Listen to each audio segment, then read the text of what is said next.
Yeah, Perfect Plex Radio. We about to go live on him. Mike Knox.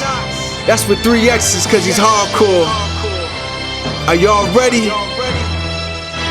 I go by the name Fred Nux. We about to give y'all something special. You ready? Welcome back, everybody, to Around the Blocks with Mike Knox and Chris Platt. That's right, people. We haven't been here for a week, but it's okay because we are here now. We are live and living color. As you can tell, Bell Kings are in the building, and so are you people. Today, we have a plethora, and I love that word when it comes to professional wrestling. A plethora. Better yet, I take it back to when I was a kid. A smorgasbord. When you was a kid and you heard the word smorgasbord, and you said, that just means all the food I can eat, right? That's what a smorgasbord is. We got all that for you today and dim sum. Like as always said, my name is Mike Knox. You can find me on any social media that is out there by my namesake. I am loud. I speak loud. And fellas, frankly, if you're not making it get loud, that's your problem, not mine. And in honor of the greatest women's wrestler of all time, Charlotte Flair being gone, I got to bring this show a little flair. And by doing that, I have my co-host. What's going on, Chris? How you doing, big guy? Greetings and salutations, Mike. Greetings and salutations, ladies and gentlemen. And Mike, the streets missed us, bruh. The streets missed us. So we had to come back and give the people what they want. You know what the truth about that is that I don't miss the streets. I'm just joking. We're here. I do love you and thank you for tuning in. And we are here for the smoke. So today, listen, it's a lot of things going in the world of professional wrestling. Undertaker, thank you, Taker. Is it really here? We got AEW Fighter Fest 1 and 2, part 2, if you will. Talk about that as well as the week in professional wrestling. And we got to speak, since we're speaking now live to you in living color, ladies and gentlemen, as he already said, greetings and salutations. We have to speak about, Chris, this speak out movement. Yeah, so last week there were several stories that appeared about a UK wrestling, what would you call him? He's kind of a big deal over in the UK, David Starr, and some allegations surfaced about him in regards to sexual misconduct. And frankly, Mike, that opened the floodgates. I mean, there's everything from YouTubers to journalists to promoters to wrestlers to names we know to names we don't know to families. I mean, it just really opened the floodgates, and everybody has been sharing their stories with the hashtag speaking out, which I know you all are familiar with. And we're going to speak out about that a little bit later in this program, and that's where it gets a little deep, sensitive, and, you know, we can only speak on what we know and in fairness of the situation. So we are not politicians, we are just wrestling fans speaking out on the same things. So with that being said, we did have the previous week in wrestling, right? We had the NXT North American Championship triple threat match, if you will, so to speak, which shocked me because I didn't think they would pull the trigger, and had Limitless Keith Lee win. A lot of things in the week in professional wrestling. I said Fighter Fest is coming this weekend. Let's start right there with AEW. They got the big one. They had to have, you know, the big show last week, but not really because that was their going home show, actually, was last week for this pay-per-view, Fighter Fest. Let's talk about it. I'm not gonna sit here and lie to you. I'm excited about Fighter Fest.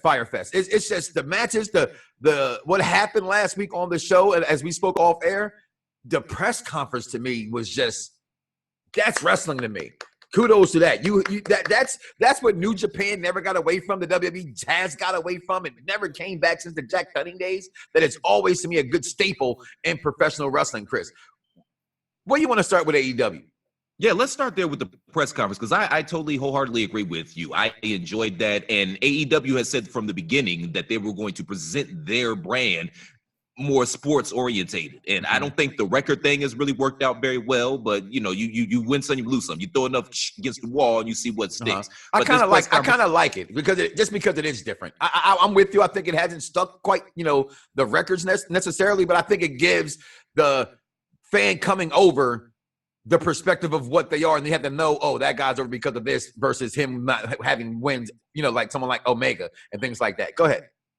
But no, I agree with you. And Cody is one of the best promos in the game right now. You got to give him his props on that. And it was very reminiscent because they do the same thing for the UFC and the boxing matches. You know, those press conferences are work. Absolutely. You know what I mean? Like, that's what you do. You tease a little physicality and get people excited to see the actual match. That's what you do. And they pulled this off to perfection. Listen, pulling it off perfection is the understatement when you said Cody in the promo, okay? Because the promo that he cut was fantastic. Listen, I'm going to stop saying it. This will probably be the last time I'm going to say it, but I'm not. I've been a Cody Rhodes fan since day 2. That means, not the first day he showed in WWE, but like 2 months later, I was a fan of Cody Rhodes. It happened in every situation. And he's gotten better and better and better and better. And that's what I think fans have grabbed onto, is like they've seen the progression. They've seen what he's come from. And that promo about, I go by the moniker of the Nightmare, but I'm still living the American dream. You know what I'm saying? To give a guy a chance, talking about how you hit it. That was just awesome. And, you know what I'm saying? Every sense of the word, Arn's part in that promo, what was happening behind him in the promo, it was just, that was wrestling to me. And I love that. And that got me excited for the All-American, All-American, All-American, All-American, All-American, a 5-time All-American.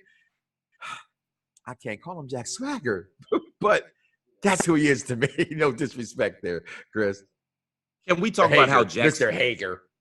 But just for a minute, can we show some love to the moniker Jack Swagger? That's literally the greatest wrestling name of all time.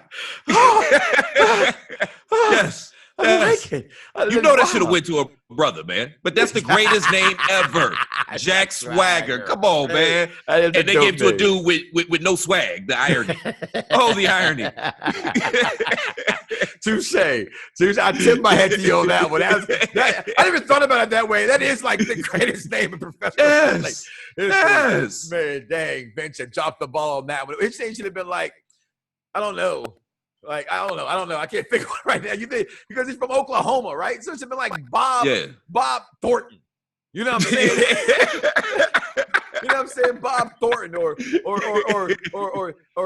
Timberland Chambers or something like that. I don't know. You gotta think wrestling. When you think wrestling, you gotta think wrestling and porn. So you had to somehow mix it somewhere. That's one of the greatest segments I've ever seen in my life on the radio. My man out in LA porn star or wrestler name. You have to guess the name of what it is. And based on the name, you have to know. It'd be some names. And you in the car, I'm listening to them. And I'm going, oh, because I know wrestling. And then sometimes you'd be like, right, well, that was a porn star? Yeah, you know what I'm saying? You'd be really surprised by these names. All right, so Jack Swagger was definitely swinging it on both of those notes. What else is going on in AEW Firefest this week? All right, so this week, this is going to be night 1. It's going to be a 2-night and I'm picking Cody to win that match, by the way. And sorry to cut you off there. I apologize. Blind tag, but it wasn't. But came in there and then speak about that title. So when are we going to see the new title? You keep talking about how it's the incomplete version. You wanted to get it out there. You've made that moniker. And you're saying that, right? So everybody who has this belt that jumped the ball by making it, hey, that'd be a really good title for the future to get on to for all my belt kings out there. Cheap pop, but it's not every Tuesday. All right, but you got it. I like that. I'm sorry, the whole promo to me just was so. To me, that was the best thing about AEW Dynamite this week. That was just for me. So I didn't want to get off of it right there. But go ahead. No, you're right, and that was pretty much it that I liked about Dynamite. I liked that press conference, and then there was a really good tag match with FTR versus Daniels and Kazarian. Every time FTR comes to the ring, I just love it. Yep. I'm sorry. They drive from wherever it is they're driving from. Yeah. Can you imagine if WCW was still around? They'd be the biggest thing since sliced bread. They really would be. They really would be, and I would be right on board. And I think they should have been the biggest tag team since sliced bread, to be honest with you. I think they should have been up there with the likes of the Usos and the New Day and those guys. And I think the company, the WWE, completely dropped the ball with these guys, and skies are the limit with them in AEW. That's for damn sure. And I don't think they're going to let – you're going to see great matches in AEW with these guys that you didn't get the opportunity to see these guys do over in WWE. And it's going to push that envelope later in years about where they rank in tag teams to see if they can stay healthy also with that one. But I like the end with Cassidy and Jericho going into their match. Cassidy doing this little Jericho looking at him like he's crazy. I don't know. I just think in a week where SmackDown didn't bring it because of the Thank You Taker, and we're going to talk about Undertaker later, is he or isn't he gone forever? But I thought that was a great go home show for him. He's not. He's coming back in November. Is that it? Yeah, he'll be back. Yeah, he'll be back. Everybody knows that he'll be back. But we'll get to that. That's called what's that called? A tease. That's not the word I was looking for, but tease will work. Spoiler alert. Spoiler alert. There it is. He'll be back. Okay. What? So let's talk about Fighter Fest. Let's go through the matches and give them our wins and losses. All right, so night one. All right, we're going to start off here with MJF and Wardlow versus Luchasaurus and Jungle Boy. I was really disappointed in this Wardlow-Luchasaurus match that happened on Dynamite this past week because they've done a really good job of building up that program between two big guys, just two big horses, just slugging it out. And it was cool when it started off, and then it got a little bit too indie for me with everybody jumping off balconies and all that goofiness, and everybody sitting there catching well, his name is Luchasaurus. I mean, we need to get rid of that. The name, what he can do. The problem is not this, but the build-up was great. The problem is Luchasaurus, who, shout out to my man Scotty Diggs, okay, who turned me on in a way to no broke back to Luchasaurus. I'm loving what I see from him. But that match, I'm sorry, I don't think they mesh well in the ring. I just think it's too contrasting styles, if you will. I don't like the name Wardlow. So A for me, Wardlow's off my list. The name is stupid. All my True Blood fans out there know why. Okay, but just little idiosyncrasies in the ring that I love about guys like Orton, guys about Eddie Guerrero. And I know that's a high mark from here. I'm just setting the page here. Okay, I'm painting the picture, if you will, Picasso. All right, and it's ringmanship in the ring. I value that in wrestling, and we talked about this off air as well. Luchasaurus gives him a sweeping kick to the front of his calves, and he falls backwards. What gravity is that? Okay, those are things you got to learn in the wrestling ring that, to me, I will take you off a list of when they're trying to bring you up somewhere there, Chris. So I'm not going to bury Wardlow because he's from Cleveland, 216. I knew that was coming. I knew that was coming. Yeah, we're not going to bury Wardlow. There will be no Wardlow slander on these airwaves, sir. He's Cleveland's own, holding it down. Jordan, like an anvil on a seesaw. Go home. Yep. Go to home. Yep. Go to fuck home. Yep. I'm sorry. I was, MJ all day. That's cool because we got our revenge during those D Rose LeBron years, so it's all good. We're good. We're good. Okay. That's karma. That's karma. Okay. Thanks for destroying the team of the 90s, Jordan. When he was in Cleveland during those years, did he win a championship? Did you see who he had with him? I'm asking you a question. No. Thank you. Moving on. Let's go, Fire Fest. Next match. Oh, no. Moving right along. No, we're picking the winner. We got to pick the winner of the match. God dang it. I'm going Luchasaurus now. I just can't never go nothing with Wardlow in the name. I'm going MJF because they're clearly you're right. grooming him to be their You're top right. You're heel. right. So I'm sorry. going MJF. I'm going MJF as well. Go ahead. Yeah. So next on the list, one of my favorite tag teams, and I think the most underrated tag team in all of wrestling, Private Party versus Santana and Ortiz. Now, this has an opportunity to be a damn good match. Mm-hmm. I like both of these teams. I love Santana and Ortiz. Yep. I was first introduced to them when they were the new LAX with Conan back in Impact. I love Conan too, so I shout him out. Go ahead. And Private Party has been a revelation. I didn't know who these guys were, and I saw them come out. I seen them in MLW for the first time. MLW is where I seen them at for the first time, and I was like, who are these guys? Don't like the haircut, but that's just me being old-fashioned. Go ahead. Yeah. And the glasses and all of that and the tuxedos and whatnot. But these guys are super athletic. Mm-hmm. Yeah, it works. They're super athletic. They're good in the ring. I like how they put Matt Hardy with them so he can kind of mentor them, I think, on air and behind the scenes as well. Because there's some hardiness in there. Do you see the hardiness? Absolutely. That's good booking because you put them with that. This is what I talked about where, again, I want to cause promotions again, where this is what you're supposed to do in wrestling. You have your older guys there to put over your younger guys, not to be put over. You can win matches. You can do things you got to do, but you got to be a mentor so that the people who were for you come over. You got your money.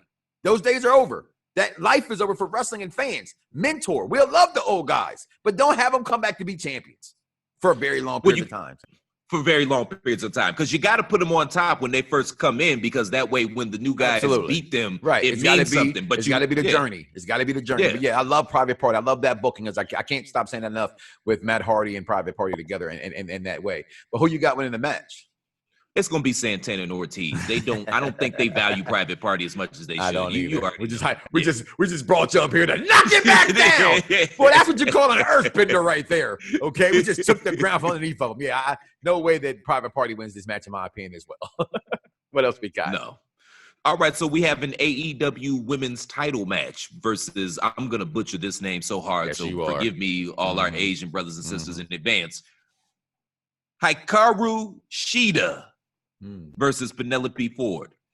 And the other thing I can think of with Penelope Ford is Joey Janela was hitting that. Good for you, sir. Good for you.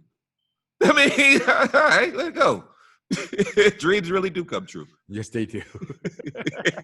Who you got in this match? No way they're going to take the title off of her this soon. And not to Penelope, with all due respect. This is just a placeholder. I don't know what's going on with it. They should have never took it off of old girl, but whatever. We'll just keep that moving. Yes. I don't want you to get yourself in trouble. So I just why I said exit stage left. So moving right along, we also have a world tag team title match on Fyter Fest Night 1 between Kenny Omega and Hangman Page versus the Best Friends. Okay. Now, this is one of them goofy gimmicks that I don't really get. Now, I mean, I see they added Orange Cassidy with the crew and whatnot, but they just don't do it for me. The Best Friends don't do it for me. Omega and Hangman, clearly they're going to win this. I don't think they lose these. This is why I'm watching Fyter Fest along with Cody Rhodes, because anytime I see Hangman Page pause, I want to be right there watching. As a fellow Lush, I appreciate Hangman Page. You, Page. In that words, here's the what we got next, big guy. All right. So the main event of night 1 of Fyter Fest is the aforementioned for the TNT Championship. Or as Lillian Garcia would say, championship. That's really we've got that ain't how she said. Go back and listen. That ain't how she said. Go back and listen. You ain't heard her in a while. I gotta go listen again. We got the American Nightmare, Cody Rhodes. Making dreams happen. Make your dreams happen. His dream came too with Brandy, but that's neither here nor there. That's the best endorsement for Applaud you, brother. Matter of fact, I give you a Dumbledore for that one. That's a Dumbledore clap, baby. I love that. That's Dumbledore. Versus Jack Hager. You certainly versus Jake Hager, not Jake. Jake Hager. I keep wanting to say Jack because Jake just doesn't go ahead. So no, Jake from State Farm. It doesn't roll off. It just doesn't roll off the tongue. It doesn't. No. Who you got? This is gonna. I gotta go Cody. It's gonna be Cody. You can't take this belt off of Cody right now. No, this is his. No, just can't. It can't. You gave him this belt for him to be what he's doing.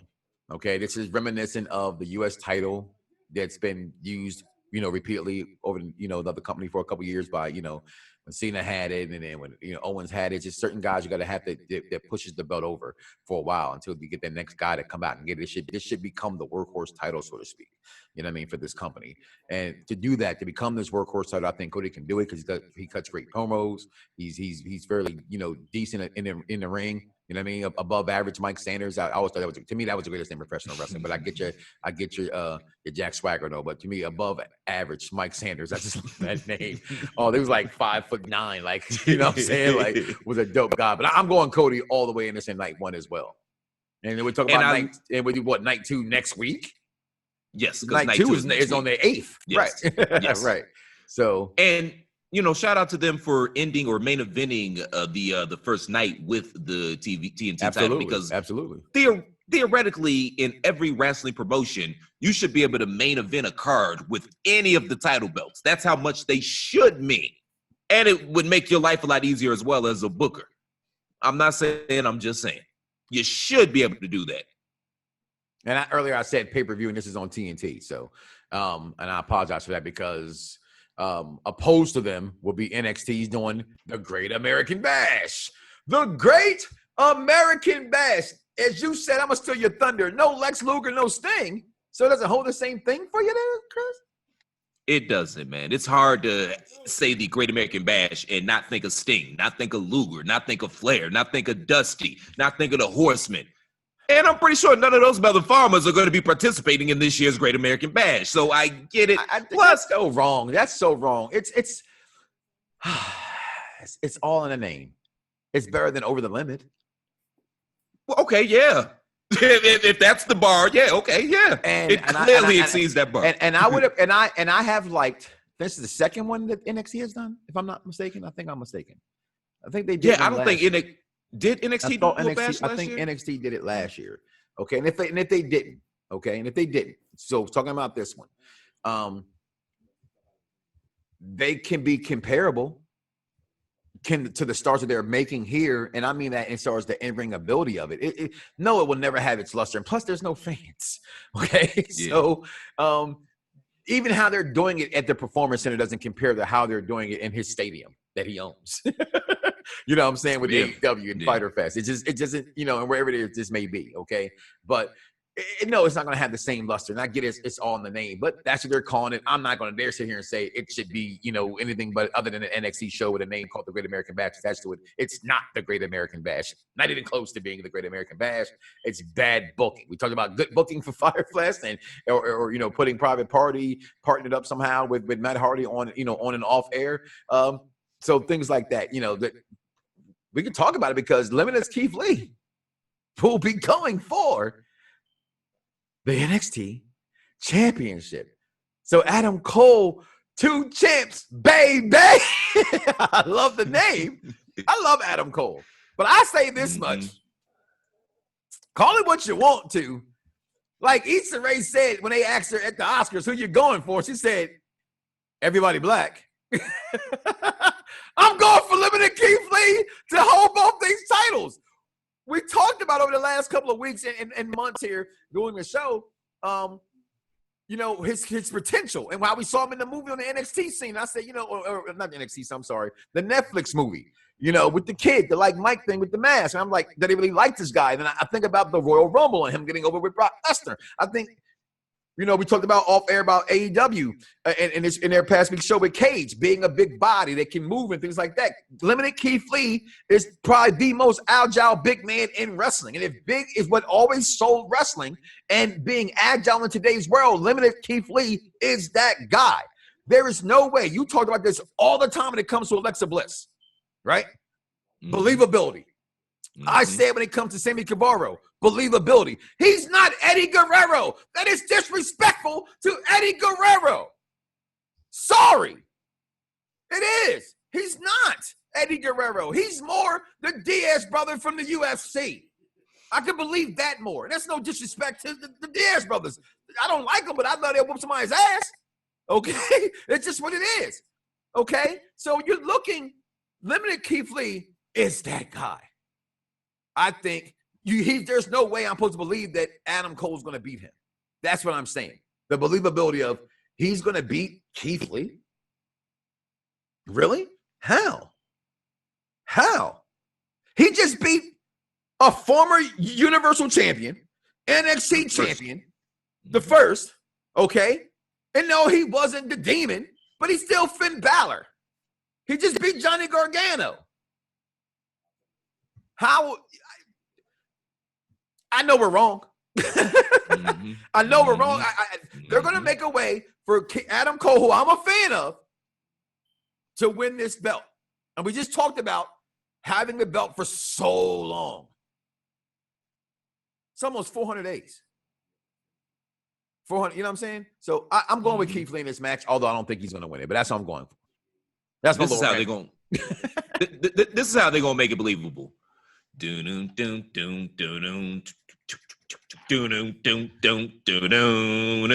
clearly going to get involved in this match in some particular way because I think they're grooming Karrion Kross to take that title from Adam Cole, that's what which is a mistake. That's what the world will tell you to do. But I think even if that's the case, it's more believable for him to beat Keith Lee. It is. Yes, it is. But I mean, I'm Team Keith Lee. I've been on the Keith Lee bandwagon for a while ever since. Go ahead. I'm sorry. Go ahead. No, please. No, I was going to say. I saw a thing about saying we both was being polite and it took. Okay. But you were speaking first. I will know what I'm talking about in a second. Go ahead and continue, please. I was going to say, ever since I saw Keith Lee, well, number one, I saw him at a house show with and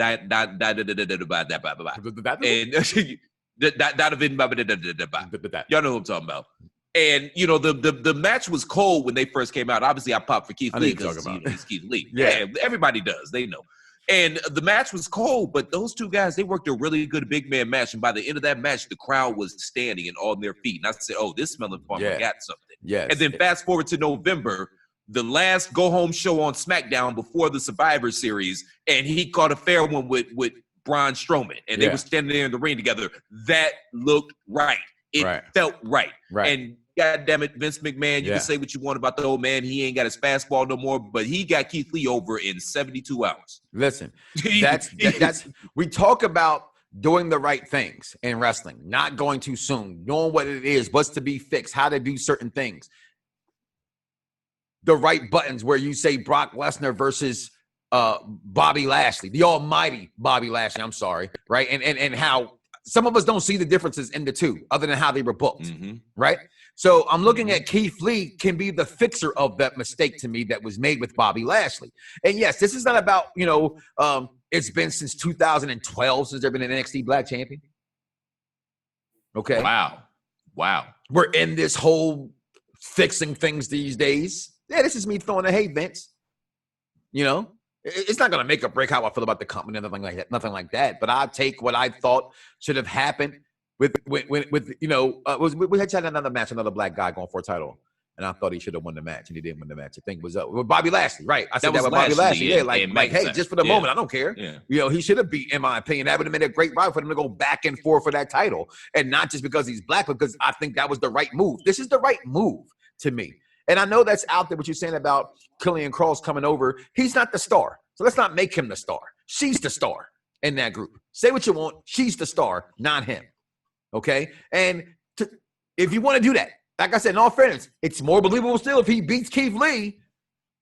You know what I'm saying? Him beating Adam Cole. Yeah, he's supposed to beat Adam Cole the same way Keith Lee is supposed to be. You're not going to have Brock Lesnar lose to Adam Cole.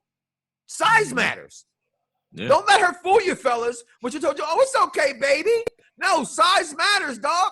It's not always the motion in the ocean. If the ocean ain't motioning, you better do a whole bunch of rowing the boat, if you know what I'm saying, fellas. I'm just saying, Keith Lee's got to win this title. That's why it's 3 X's, by the way, for those who y'all must have forgot. Okay, go ahead.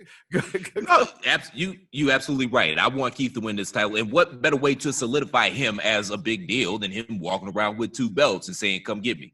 Who wants some? Who wants some? That I don't see it happening, though. I think that's old. Yeah. Another earthbender match we just did to you right there, just like we did with Private Party. Yeah. What's next on that card for the Great American Bash? So I keep coming up the July 8th card because they have made a change that it's going to be 2 nights going up against Fyter Fest. So I'm trying to find night and knowing one. WWE, they don't even have that all out there for you right now. So just go through what we have if we have that. Okay, cool. All right, cool. So we've got Roderick Strong versus Dexter Loomis, which I'm kind of digging this Dexter Loomis character for some weird reason. He's weird AF, but I rocks with it, man. I rocks with him. Yeah, he's going to win this match, obviously. Yeah, clearly, Roddy is Teflon. Yes. Yeah. Go ahead. So we have Aaliyah with Robert Stone versus the delicious Rhea Ripley. Mm-hmm. She is very. Even my wife said, "Wow, baby, I like her eyes." I said, "Yeah, really." And I like Aaliyah. I never liked Aaliyah. Yeah. I didn't like her name because I'm old school. So you know what I mean. So I was like, okay, I get what you're going with and whatever. And then I saw the NXT house show in Richmond, Virginia, and I liked the character. That's when I actually started liking Shinsuke Nakamura. To be honest with you. I didn't, in that moment, I knew about him. It just, to me, certain characters don't get over in a WWE ring. And I didn't think Shinsuke could do it. You know what I mean? I think I've been proven wrong by that. I think he has to. I think Shinsuke's an awesome guy. But I saw Aaliyah at this house show and was just like, okay, I see what she can do. But as we said again off air, that was 4 years ago. And she's still at the bottom of the card in NXT. So there's no future for Aaliyah. No disrespect to Aaliyah. There's something that's not connecting there. I don't know what it is. It's something that's not working there. I think she's just as, I'm not saying she's she should be, I think she should be up by now just to be another talented that can do some things. I think she's that good to be on the next level in the ring, but maybe that's just me. What else we got going on there? But I don't think, we already know Rhea Ripley's winning that match. Of course. We have Oni Lorcan versus Timothy Thatcher, and Thatcher's going to win this one. Absolutely. I agree. Yeah. I think they see some things in him, and I see what they see in him. I don't know how marketable he is because of his face and lack of teeth, but he's a believable, tough guy, British wrestler. That promo, that cinematographic, that WWE Cinematic Universe promo with the arm and the ring and get out, and they didn't show who these guys were. I like that. I thought that was great. See, that's the things that they make good that they have fell on later. You know what I'm saying? Mm-hmm. Like, how many times have I seen great NXT gimmicks get caught up? So I hope that they don't, NXT stays where they are. You know what I mean? You just got to hope for that kind of work. I think when they do this kind of stuff, they are better than anybody to me. That's why I think when NXT is on, NXT is better than all of them to me because it gives me the best of what they had to do production wise, and they will throw in older school things. That I just love NXT, and I think I love Thatcher. I do. I think he's an NXT champion. Oh, he will be. But the problem with NXT is the crowd, more so than any of these other shows, because the other shows have found ways to get around it. But the crowd is so integral to what they do at NXT that I think that's the show that has been most affected by the lack of crowd.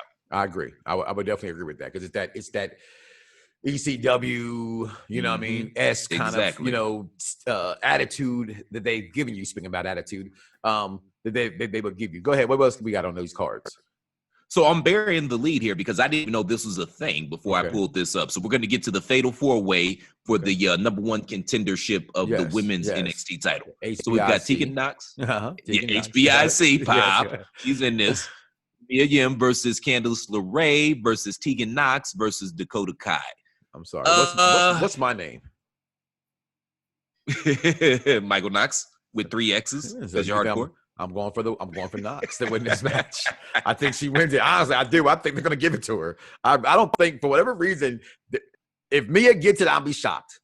Let's just say that. She's one of them girls that's been there, that's done it. She's been in the indie scene for some years. I think they just like her in this role where she can be good in the ring, like a natty kind of person for NXT. That's just what I see them doing in her. Not that I don't see her being great or she couldn't be great. I just don't see the company, for whatever reason, like I said with Aaliyah, and way better than Aaliyah. But I think she's head and shoulders above Aaliyah in the ring as well. But yeah, she's basically the NXT equivalent to Chris Hero, which I don't even think he's on the roster anymore. But that's her role now. She's the veteran that's been around, seen it all, did it all. She's going to help these new young ladies get over and teach them how to work and whatnot. That's basically her role. Yep. At this point in time, I don't think they see her any higher than that, which is a shame because the character is great.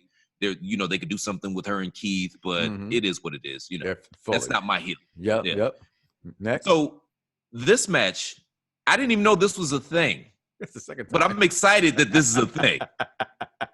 We have the Boss. Yeah.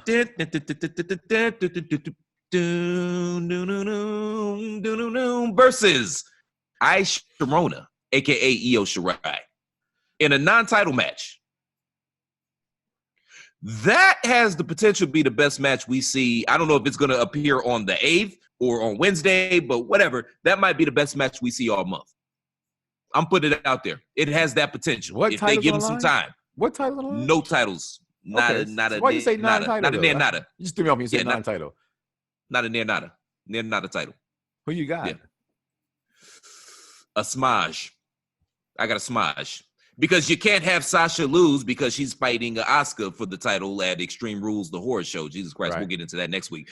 And you can't have Ice Sharona lose because she's the champ and it's on her turf. So this is going to be a schmaz.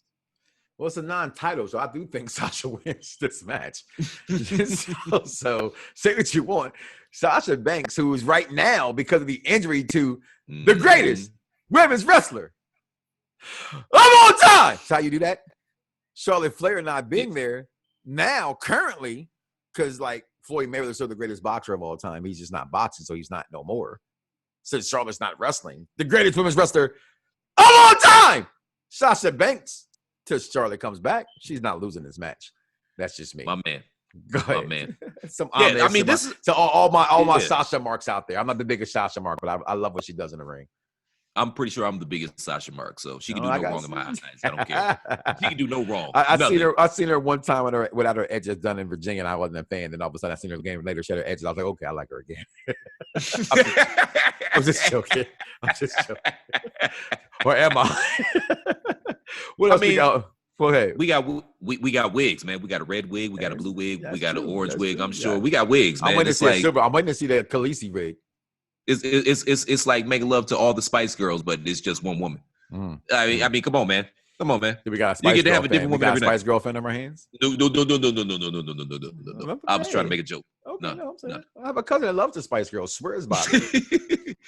But I'll tell you what I want. What I really want. What is that? I'll tell you what I really want. I want Banks 3 belts. That's what I want. That's what I really want. I want Banks 3 belts. That's what I want. Banks 3 belts. Get that hashtag started. Okay. Well, can I? That's all we got right now listed for the NXT card. But can I get a little hot take out the way real quick? Please. All right. Oh, shit. Bayley Sasha Banks Yes. is the best program in wrestling right now. And it has been, because you could take this all the way back to their classic NXT battles where they stole the show. And you can make the argument that that's the day, those matches were the day that the women's revolution started. And then for them to start it and get their spotlight stolen at WrestleMania 35 by Becky Lynch and the greatest women's wrestler of all time, Charlotte Flair. Not only did they not get to main event when they started this whole thing off, they lost their tag belts as well at this said event. I got it. And whether or not that story was true, that they were backstage on the floor pouting, I doubt that. But and they've been going back and forth for a few years on something the had to happen. That much, I don't think we're back there pouting Yeah. either. But we got to understand what the definition of pouting is. Okay, and I do think there's some validity to them being upset and being visibly upset about the situation. And I think that we had a right to be with that, because I agree with what you're saying. But please, hot take. I know it's not over.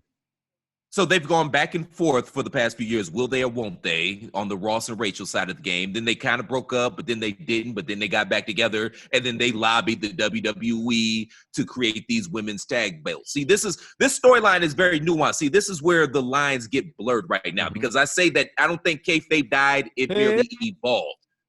So everything gets worked into the work. So even if it's a shoot, it gets worked into the work, and it causes nuance and adds context to the storylines. So now, fast forward, they're both gone for a minute. Sasha comes back. That really great documentary they did on the Chronicle. She talked about her time off and talked about how it'd been 3 years since somebody called her a real name. Yeah. In other words, she lost herself. Yeah. But then she found herself, and she came back and she Better made than an ever. impact. Yeah. He remembered, I'm the boss. Yeah. That's the character. I'm the baddest bitch in the land. The I would person, take your man and beat your ass. That's the boss. That's what the character is. And then she made an impact, went after the biggest woman in the industry at the time, Becky Lynch. That didn't work out. But then on the blue brand, her guy Bailey, she was out there hugging babies and kissing fat girls and all that stuff, trying to be a role model, thinking what she thought a role model was going to be. And then finally she said, you know what?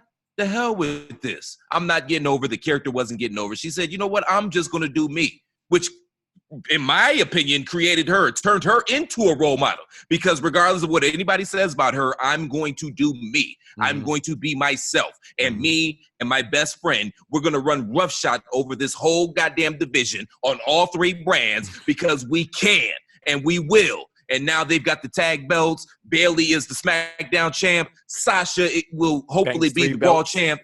Banks 3 belts. I hope all this culminates, because they've seeded some seeds of dissension here. And I hope this whole thing culminates with those 2 women main eventing the second biggest pay-per-view of the year, a.k.a. SummerSlam. You give those young ladies 20, 30 minutes to go out there, tear the house down, and culminate this story with Banks 3 belts. I hope some of that made sense. Listen, I think it all made sense. Just like the Fire Funhouse, okay? Who didn't understand it, that ain't waiting for you, because this is the show for the intelligent wrestling fan. I loved it because you took me through a journey that made me remember how I became a Banks fan, how I became more of a hey, we want some Bayley more, because I couldn't see, and I saw what she could do as a wrestler, but I couldn't see her with the ponytail and the stuff that she was doing. You know what I mean? And I remember seeing Sasha Banks early in NXT going, what is this? I think I thought this was all stupid. It made me actually go from thinking that was stupid to I believe it. That's who that woman. I love it. So I would think that was brilliant, and that's why I think she wins that match though, of all things. But we're gonna get more on the NXT Great American Bash as we get it. You know what I mean? Look for it out there. With that being said, I think we got a wonderful week of wrestling to look forward to. That's for damn sure. Okay, with this, I don't think with the 2 nights we're gonna get the Banks. Well, I think we probably will get Banks first night.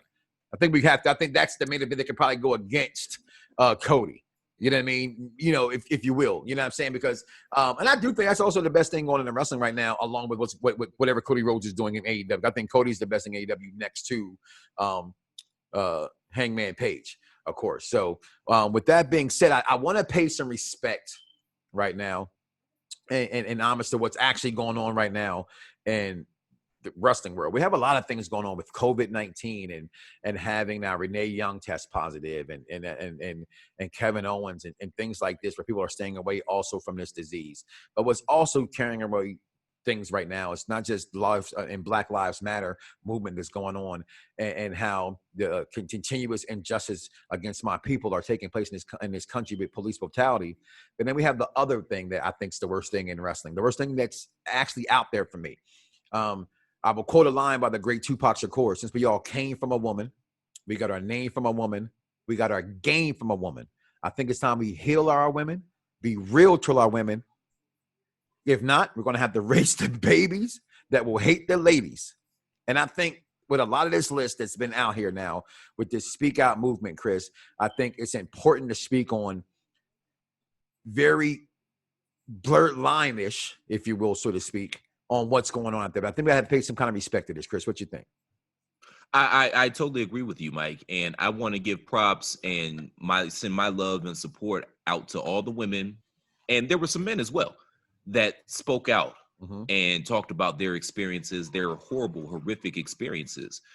And also the women and the men that were hesitant to speak out. Right. Be it they're not ready to share their story with the world, or they fear professional ramifications and repercussions. Either way, yeah, I just want to send my love and support to all of those people, because I mean, and my thing is, Mike, I have an addictive personality. Okay. So, whenever I find something that I gravitate towards or I like, I do my due diligence, and I literally try to find out and learn every single thing that I possibly can about said thing, whatever the case may be. And this goes the same way with wrestling. And this isn't new. I mean, can you imagine what the women had to go through back in the 40s and the 50s and the 60s and the 70s and probably all the way up through the 80s and 90s in this industry just to be part of this industry? Harvey Weinstein, Bill Cosby, a lot of people, this has been going on in entertainment for far too long. And I think the sensitive matter of, I would always look at Hugh Hefner, right? Playboy. Mm-hmm. They've been objectifying women in this country for decades, and America let it happen. Or the world let it happen. But now what's happening, what we're talking about in our own backyard. Like I said, we're not politicians. We're not, this ain't that kind of show. You know what I mean? No. But we do want to pay respect, and it's our due diligence, honestly, Chris, to talk about it going on, because it's wrestling news, and we try to give you our version of wrestling news. No, you're absolutely right, Mike. And I mean, some of these names on this list, there's a lot of UK wrestlers involved with this, obviously, because that's where this story, originally broke, was the whole UK wrestling scene, which that's probably going to get shut down, at least on the ease end. I can't imagine NXT UK surviving all these allegations. But as I pull up the names here, Mike, I mean, there's some well-known people on this list, and we do have to preference it, man, because just allegedly, nothing has been proven in a court of law. This is all speculation. Some people have been suspended, some people have been fired, some people are just laid off, furloughed, whatever you want to wish to call it. But this is the list of those who have been accused of these actions. Yes, and just some of the more known names on this list. I mean, you've got Jim Cornette, Matt Riddle, Darby Allin, Austin Theory, who has been getting quite a bit of a push on the main roster recently. Velveteen Dream, it might be Dream over if these allegations prove to be true, because they've resurfaced with more people now. Who else do we have on this list? Will Ospreay, Jimmy Havoc. And I think Will Ospreay is a huge name right there, because he was supposed to be that's supposed to be the equivalent of Ricochet. Right. Joey Ryan, which it's a wrap for the dick man. I don't think he comes back from this. But I mean, Mike, the guy who has people do spots and flips with his dick is a sexual deviant. Who saw that coming? Who saw that coming? No shit. I am shocked and appalled. Oh my God! I've always thought that was the most disgusting thing I'd ever seen in professional wrestling. I really AEW, did. I really did. Yeah. AEW and former WWE ring announcer Justin Roberts has been mentioned. Big Game James Ellsworth. That's been out there for a while, but I mean, Dave Lagana, who was the head booker and lead writer for NWA, former WWE writer as well, they actually fired him. So he no longer has any affiliation with NWA. And those allegations have been out there for a while as well. But there's a lot of names on here that are big names. And Mike, my thing is, all these journalists and hashtag journalists, you can pick up the hashtag journalism shirt at prowrestlingtees.com/the chair shop. Probably a bad time for a plug. I do apologize. But right there. It's right there. Keep plugging. Nice. Right there. Hashtag. Yes. Use your head. But they had to have heard something. You heard something. You had to have heard something. And you turned a blind eye, whether you wanted to be down with the crew or you didn't want to ruin your access or whatever the case may be. You turned a blind eye to this because for so long. You're a journalist. For so long. Why do you wait so long? That's will always be my biggest problem, because everything we've ever learned in this world, especially through the media over the last 25 years, it is okay and it is safe to tell. Clarence Thomas, Monica Lewinsky, Shabba Ranks. I don't know. I just wanted to think something funny. But, okay, no one's exempt is what I'm saying here. So if you feel you were, again, and let me rephrase that and push it back a little bit from my temperament, because I'm not a woman, nor can I just say I have a wife, 2 daughters, you know what I'm saying? I had a mother. I have nothing but respect for women. Mm-hmm. Nothing but respect for women, okay? The word bitch rarely ever comes out of my mouth. If I am saying the word bitch, I'm talking to a dude. Mm-hmm. Okay? That's how disrespectful it is to me. I'm going to call a man that, okay? Not a woman, all right? So none of that being said, but I want to teach my children, my daughters, to feel safe to tell someone. And that's why that's the only thing with this I have a problem with. It's not necessarily these dudes being this way, because they've been this way for years and they should have been busted. Mm-hmm. I do, however, and this is just me, I have a problem with someone losing their job after something that resurfaced from 12 years ago, 10 years ago. I think that the companies should have done their due diligence beforehand to do that, and not just fire them or suspend them now because it's in the news. Mm-hmm. That's what I don't like. Speaking of it from a business sense. Right, I'm not blaming the victims at all. Only thing I wish the victims would have just said something. That's all. Other than that, ladies, you didn't feel safe. We're here for you. We're still gonna hug you and hold you tight. But just tell someone if this is happening to you out there. Anybody listening right now, I wish we had the 1-800 awareness. I know that's like a number, right? Like, call somebody, tell your mother, tell your pastor, tell your best friend, tell your cousin. You know, if it's your cousin, tell your mother. Please just tell someone and don't let it hold on for 10 years. And businesses, come on. You did this 4 years ago, 5 years ago. That interview was out for 4 years on Sammy Guevara. 4 years. So damn the person for just putting it out there, or thank you for just putting it out there. But at the same time, like, that should have came out 4 years ago, Chris. I do. And that's one thing that I fear, Mike, is that this is going to turn into a witch hunt. And I'm not absolving anybody of bad behavior. I'm not absolving anybody, but I can see a scenario, especially in this industry, everything that given what we know about this industry, where people they're looking for dirt on certain individuals for no other reason but than to bring them down. Yeah. To find dirt and try to destroy this individual. Yeah. I fear that. And Mike, I have a question. I'm going to be, completely transparent. Please. I don't have the answers, but I think that it's important that we ask the questions because we have to get the dialogue started. Okay. But I don't know how you fix this. I mean, how do you really fix this in an industry that is literally built on deception and attracts liars and thieves and charlatans and hucksters and con men and just the most deplorable type of individuals? It always has, and I feel like it always will. Speaking out. Hashtag speak out.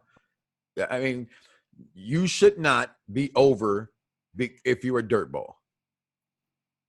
Okay, but now we've got to eliminate. If you get rid of all the dirt balls, I'm saying we're not going to have a wrestling industry. If you say derogatory statements or you derogatory, it's just saying there's no difference. I can't say it at my job. Can you say these things at your job without being fired or suspended? So why should they be exempt because they're superstars or they're world-class athletes or they were chosen or they took the break to go do it? It shouldn't matter.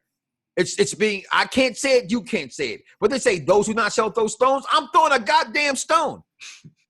I'm throwing a fucking brick through your window, okay? Mad Hatter on Gotham. I got him in a circle and I'm dropping a damn anvil on their heads. No.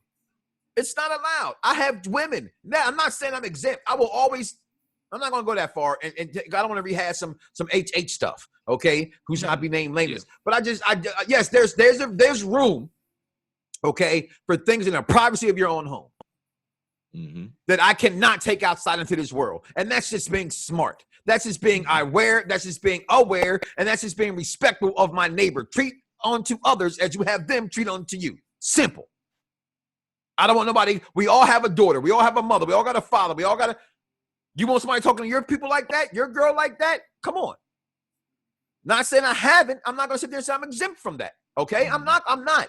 But what happens here, and like I said, moving forward, that's when you ask the question, how do you move forward from this? Because I don't think someone should be villainized for something that was in their past that people are digging out on purpose to get them in trouble.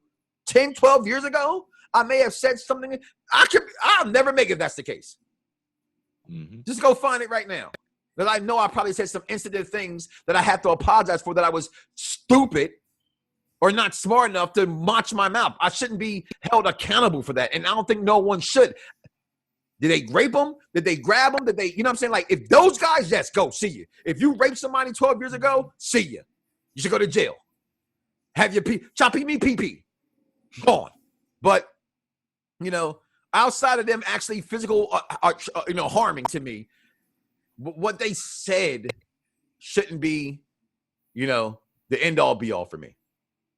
But that's kind of the point I'm making, though, Mike, is that if we get all the deplorable individuals out of this industry, I don't know if there's an industry anymore. Like, do you have enough wrestlers to fill out a roster? Like, this is systemic. This is based. Well, that's what I'm saying. That's what I'm saying. Of the business.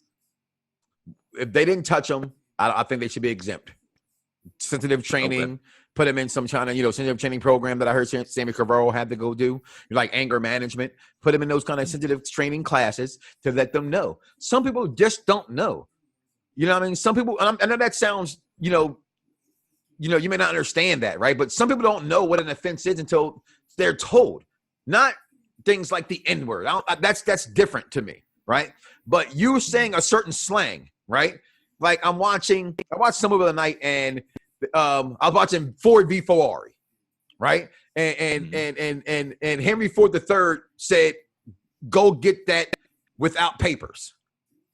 That was very offensive. But for years, I didn't know what that word meant. Without papers, that meant they can't. I didn't know what that meant. So some people just don't know. So if you don't know, talking about WOMP. Yeah. Yeah. I mean, for years they didn't know that was offensive, right? So that's what I'm saying. Like, if they didn't physically harm anybody, then just put them in training. And that's where it starts at. That's my way to fix it. Again, ladies, go get yourself some help. But listen, before we get out of here today, because we wanted to talk about this. For 2 weeks, we've been trying to talk about this, has the Attitude Era ruined professional wrestling? All right? And I think we're going to get around to that finally next week, okay? Because I do want to give respect to, I'm going to tread very lightly. It'd be.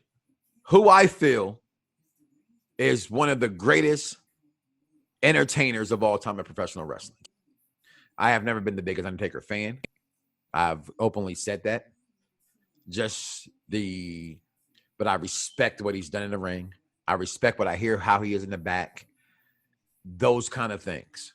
So for that, I want to pay tribute to a 30-year career from 1990 to 2020 and the Undertaker leaving. You see the backdrop where we're here. That's it's supposed to be a Taker show. Thank you, Taker, because I don't think there's nothing corny, anything about them paying homage to the Undertaker, who, again, I am not the biggest fan of, but I am a fan of his loyalty to a business that I love, that gives me, and why I'm even talking right now. Okay, that he did for 30 years. Should he have been gone a long time ago? Yeah, damn right. Do I think he's gone? No, I don't. Because I did say back at WrestleMania that having the WWE Cinematic Universe, because of the pandemic, might have been the greatest thing for The Undertaker's career. All right? Because he doesn't have to wrestle necessarily. He just has to do spots. And no spot that can't be edited, because that whole thing was edited. That Boneyard match can be a casket match. It could be a Barnyard, boiler room match. And he's just taking stiff shots, perhaps, here and there. So I don't think that he's gone because I just don't. It's just wrestling. Moving forward, if he is gone and that was his last match, I'm cool with it. I thought it was awesome. I thought it was a great match. He went against a great guy and he won. You know what I mean? He didn't lose. We all have our ideal match. I always say, Undertaker retires, Chris. I want him to be buried alive by everybody that he's ever beat. I thought it would be the greatest. Everybody he's ever beat, come bury him. He kind of reminiscent of the Survivor Series one, right? And the same exact thing. But this time he's actually gone. And then he rises up and he goes, you know what I mean? Or even if he just goes to hell. Because he always said he's the devil's, he doesn't go to, he goes to hell. And that's how he goes off. You know what I mean? Never to be seen again because of the character of the Undertaker, because I'm a wrestling fan and they need to believe in things like that in wrestling. But for the guy, Mark Calloway, Mark Callis to me, the guy that taught me the heart punch, who's been wrestling since 1984, it's even a longer career. You know what I mean? So I hope he is gone. And not because, he's not great. It's just I don't want to see him get hurt. It's just that Taker should have retired probably 10 years ago. Right? And we didn't talk about SmackDown much, but I will talk about this as they were doing the thank you Taker stuff. Shout out to Baron Corbin. Because that was, how do you pay respect to someone in wrestling? I always tell you guys, this is the show of the intelligent wrestling fan, right? It's storyline. How do you get somebody over in wrestling? Y'all didn't want it. Y'all hated it.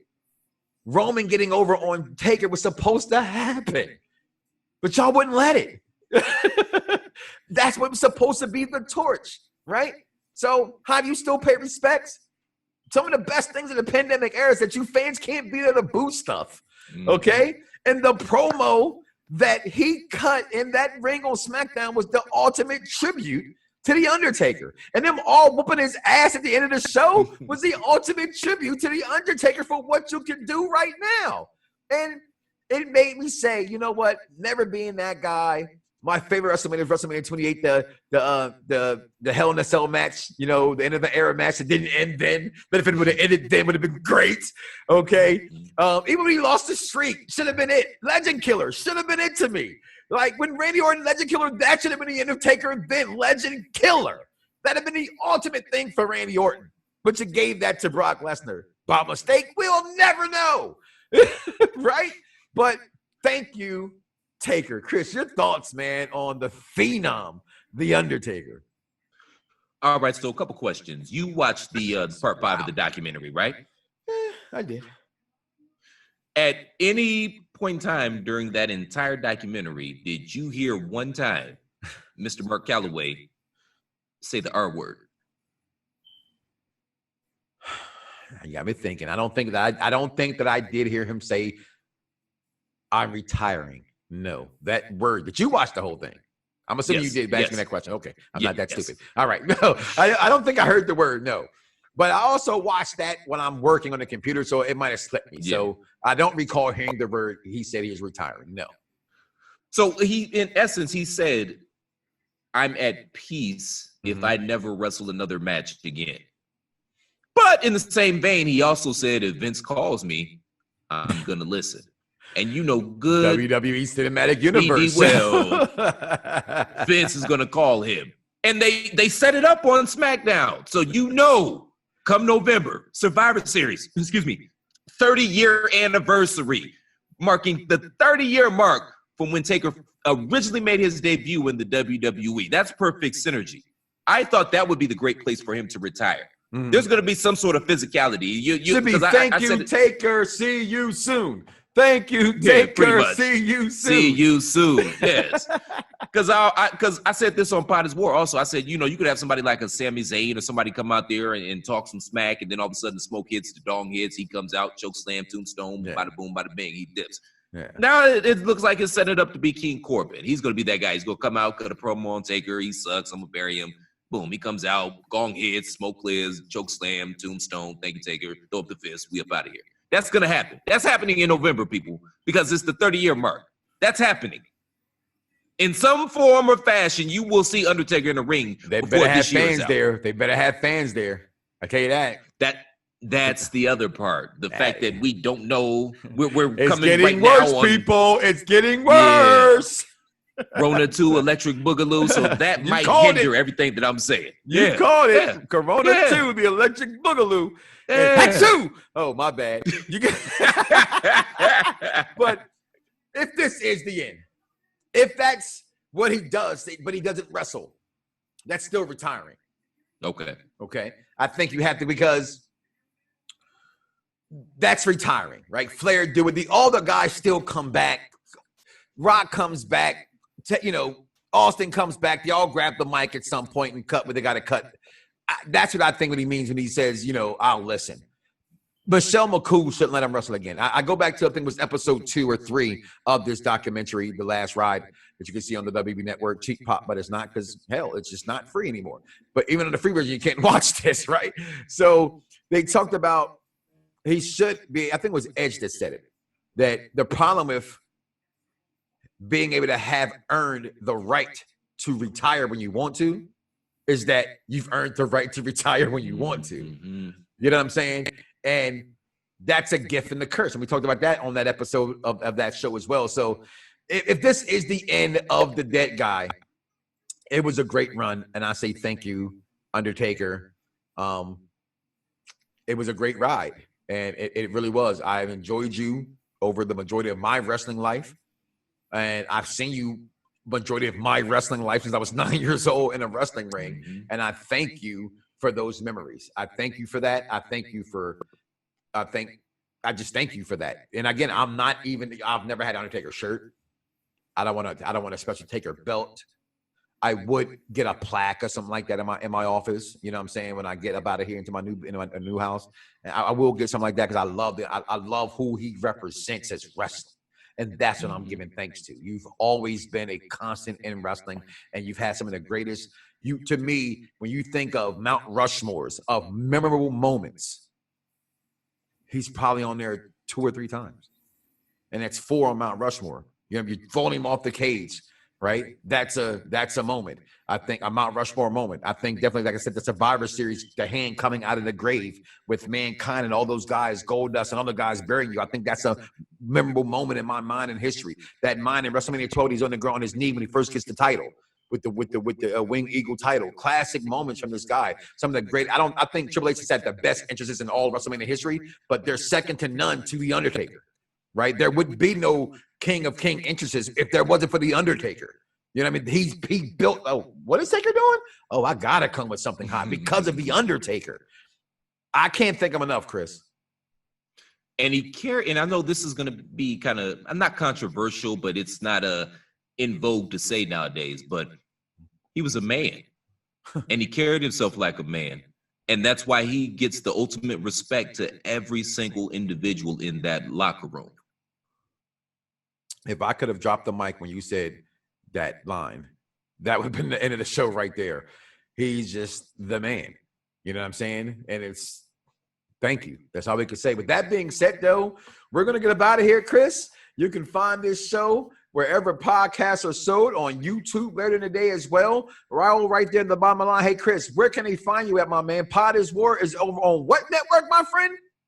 The Chairshot Radio Network. It comes out every Thursdays on Chairshot Radio Network. You can also find me on 3-Man Weave. We're actually recording that this evening. That drops Tuesdays on the Chairshot Radio Network. Make sure you go to ProWrestlingTees.com/The Chairshot. Pick up an official Chairshot t-shirt. If you appreciate the content we provide day in and day out, do us some love. We depend on viewers and listeners like you. Please and thank you, and please. And I personally am you see it down there, The Real C Platt on Twitter. Come holler at me. I want your hate. I want your smoke. But just know one thing. Well, that's 2. Just know one thing. Your arms are too short to box with God. So if you're going to come with some ish, you better bring it. Ooh. Oh, well, you heard that, people. Listen, you already know where to get it at. Tomorrow, Belt Kings, episode 9, the U.S. title. We'll talk about that tomorrow. All right, guys, myself and my kicks are my fix over on the Twitter as well. Listen, Belt Kings on Instagram, on YouTube as well. Where you can find all this at the BDSR Radio Networks right there, wherever podcasts are sold, which are absolutely free, and on YouTube at YouTube.com/TheGameV1. All right, y'all, listen, we're going to get up out of here. So listen, do not wake up tomorrow morning and say to yourself, I love me. Some me. And don't love God. That's crazy, because I am forever and forever will be really steaming beaming. I'm like, yo. Yeah. Perfect Plex Radio. We about to go live on him. Mike Knox. That's with 3 X's cause he's hardcore. Are y'all ready? I go by the name Fred Nux. We about to give y'all something special. You ready? You ready?